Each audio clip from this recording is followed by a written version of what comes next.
সবাইকে নমস্কার জানিয়ে বলছি, প্লিজ দয়া করে কেউ কাউন্টিং এজেন্টরা এবং প্রার্থী ক্যান্ডিডেটরা তারা ভোটিং এলাকা ছেড়ে আসবেন না। স্ট্রং রুমে যেখানে কাউন্টিং হচ্ছে, মানে সেন্টারে, সেখান ছেড়ে কেউ আসবেন না। এটা বিজেপির প্ল্যান।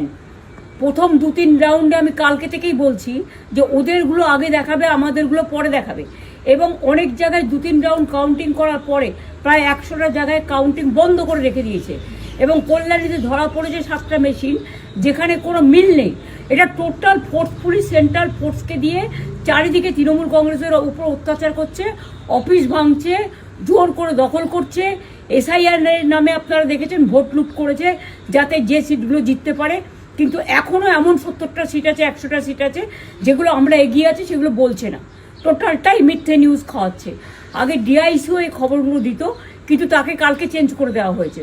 টোটালটাই ইলেকশন কমিশন নিজের ইচ্ছে মতো খেলছে, এবং সাথে কেন্দ্রীয় বাহিনীকে নিয়ে।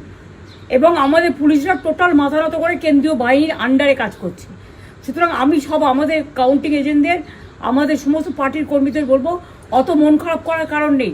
আমি বলেছিলাম সূর্যাস্তের পরে আপনারা জিতবেন। 3 রাউন্ড 4 রাউন্ড কাউন্ট হলেও এটা 14 রাউন্ড থেকে 18 রাউন্ড কাউন্ট হয়, তখন আপনারা জিতবেন।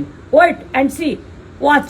আমরা সবাই আপনাদের সাথে আছি, আপনারা কেউ ভয় পাবেন না, নিশ্চিন্তে থাকুন। আবার বাঘের বাচ্চার মতো লড়াই করে যাবো।